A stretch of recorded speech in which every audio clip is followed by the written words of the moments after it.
Recebemos em estúdio neste Now às 9 Paulo Gil Martins, é especialista em proteção civil e professor no Instituto Superior de Educação e Ciências de Lisboa, e também Alexandre Pinto, engenheiro civil e especialista em geotecnia. Bom dia e sejam muito bem-vindos ao Now às 9. Começando por si, Alexandre Pinto, estamos a ver os rios a baixar, a situação de facto a normalizar, a tentar normalizar, mas isso pode não querer significar que todas as estruturas estejam em segurança, tendo em conta aquilo que é o estado ainda dos solos. Exatamente. Os solos, eles comportam-se melhor quando estão numa situação de estabilidade e de equilíbrio. E neste momento eles foram saturados, além de terem ficado saturados, foram submetidos à percolação da água, ou seja, a água com uma determinada velocidade. E neste momento essa água começa a reduzir, mas ainda não estamos numa situação de estabilidade, ou seja, ainda estão numa situação que, em alguns casos, ainda acarreta perigo para as pessoas que estejam próximas dos locais onde esses solos estejam, de facto, ainda saturados. Daí mesmo, ainda o risco de deslizamento de terras e outro tipo de ocorrências. Ainda pode haver o risco de deslizamento de terras, pode haver o risco de desmoronamento de pedras, de taludes.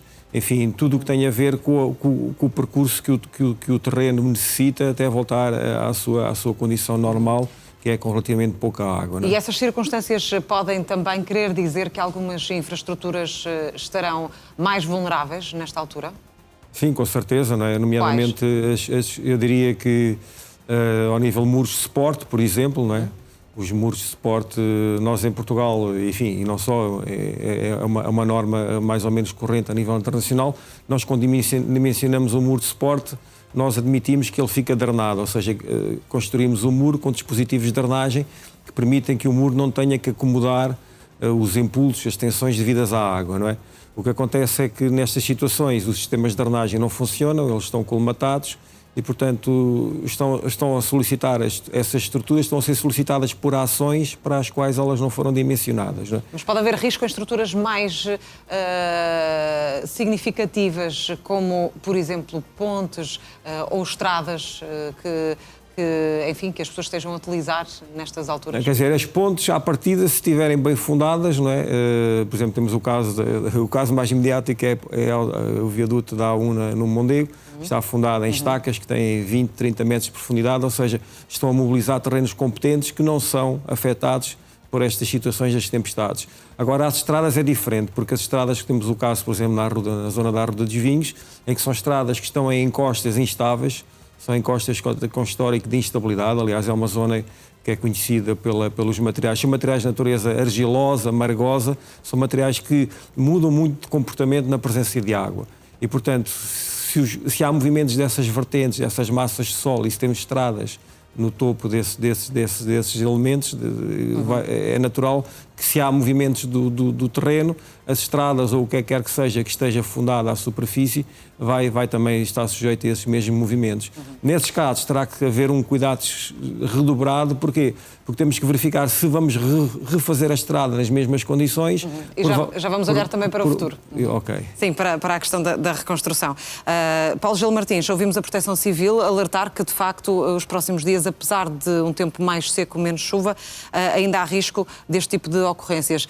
Quando é que é expectável que os solos estejam, de facto, estáveis o suficiente para que já não haja tanto risco?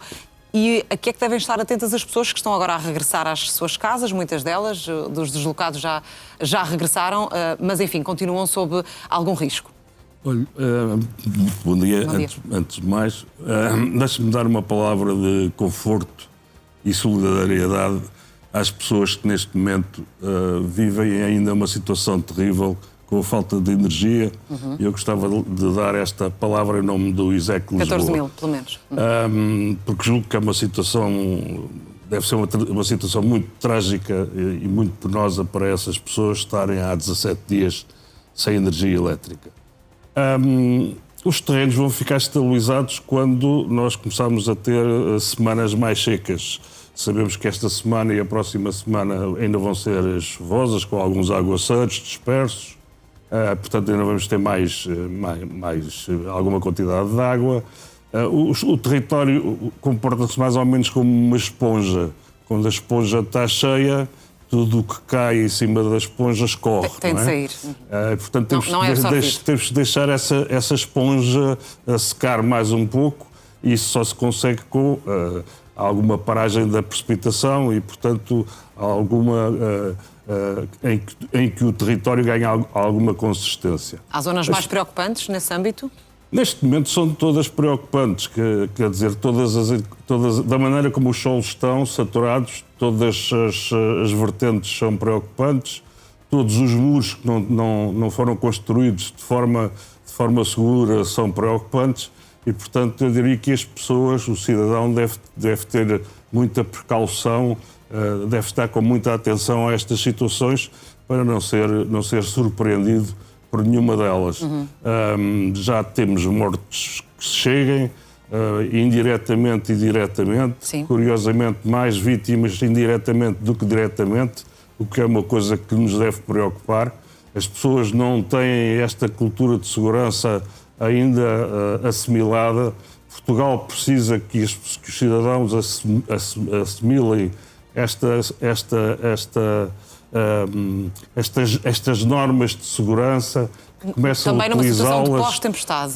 É preciso formação nesse sentido, é isso? Antes de tempestade, pós-tempestade.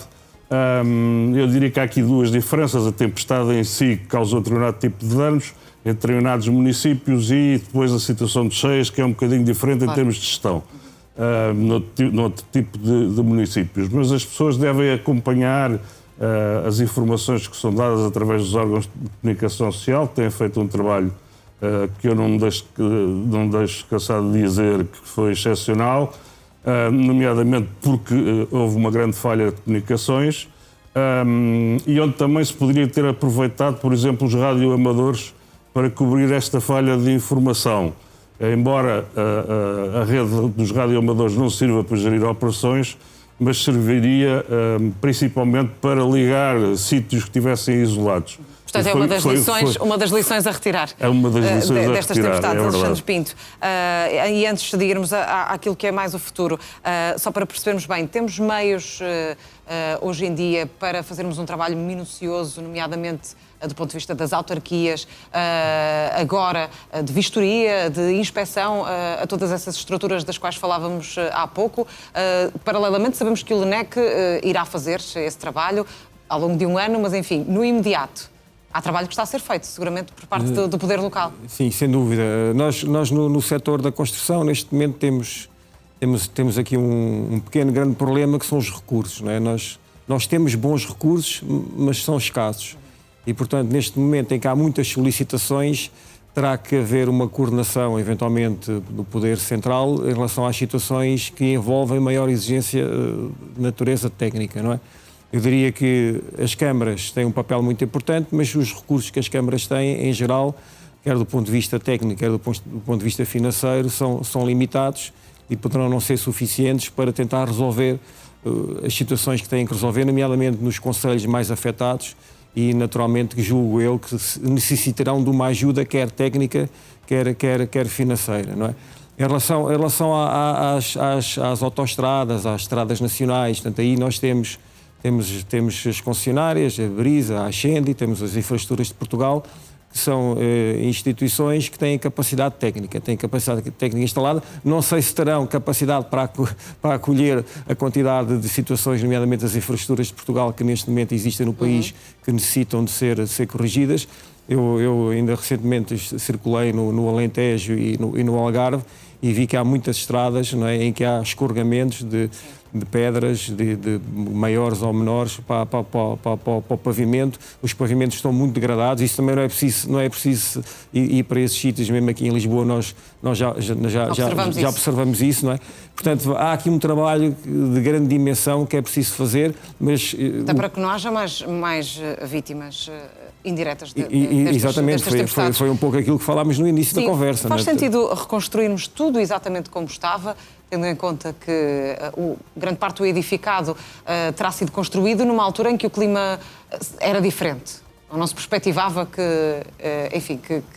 houvesse este tipo de alterações climáticas que também mexem com estas tempestades. Exatamente. Portanto, as obras de engenharia elas são dimensionadas segundo determinado tipo de pressupostos, ou seja, nós quantificamos as ações que atuam nas obras de engenharia e elas têm que ser dimensionadas para acomodar em segurança essas ações. O que acontece é que há ações como estas que temos estado a assistir ultimamente, nomeadamente o vento e a chuva, são ações que têm um caráter dinâmico. Não é? Nós provavelmente hoje temos ventos mais fortes do que teríamos há 50 ou 60 anos atrás e a chuva, o que nós temos vindo a observar é que temos chuvas cada vez mais intensas e com intervalos cada vez mais curtos.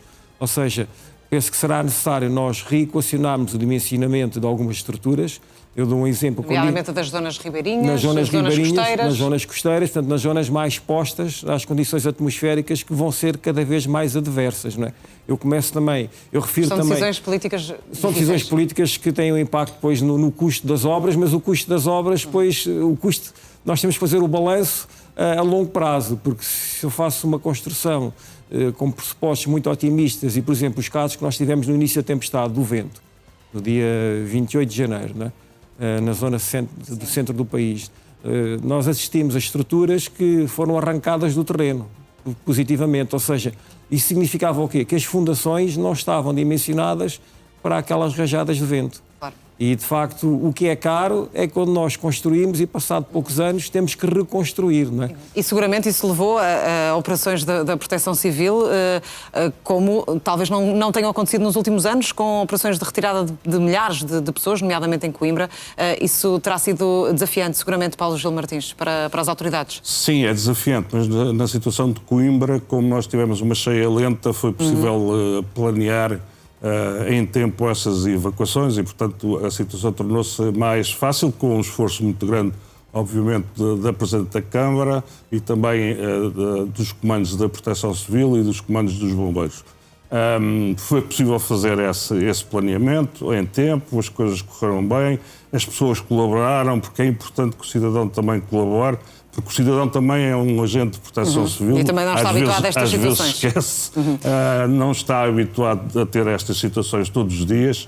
A tempestade foi muito gravosa, foi uma coisa muito fora do vulgar, mas não quero dizer que nós daqui a 3 ou 4 anos não venhamos a ter uma tempestade igual. Deixa-me só questionar, porque não temos muito tempo. A situação de calamidade terminou para a maioria, para todos os mais de 60 municípios que estavam debaixo deste regime. Perguntar-lhe se acha cedo para o fim desta situação de calamidade e o que é que muda, efetivamente, nestes concelhos a partir de agora? Não me parece que tenha sido cedo. Acho que foi no momento exato. É uma decisão puramente política. A situação de calamidade ou de contingência ou de alerta são decisões eminentemente políticas aos vários níveis e, portanto, não me parece que tenha sido nada de precipitado. O facto de haver situações ainda de muito desconforto, de destruição... Sim, mas isso pode-se fazer em situação de calamidade ou de contingência ou de alerta ou em nenhuma situação dessas. O que era importante era que nós, quando agora reconstruirmos o território, tenhamos em conta aquilo que aconteceu e tentemos melhorar aquilo que estava instalado no território. Minimizar o risco. Nós não temos grande gestão do território, não fazemos grande gestão do território há muitos anos e, portanto, é preciso verificar se nós vamos construir a mesma coisa nos mesmos sítios ou vamos melhorar esse tipo de construção e melhorar também a localização dessas infraestruturas. Ficam esses alertas. Paulo Gil Martins, Alexandre Pinto, muito obrigada pela presença e pelos esclarecimentos. Muito obrigado. Bom dia.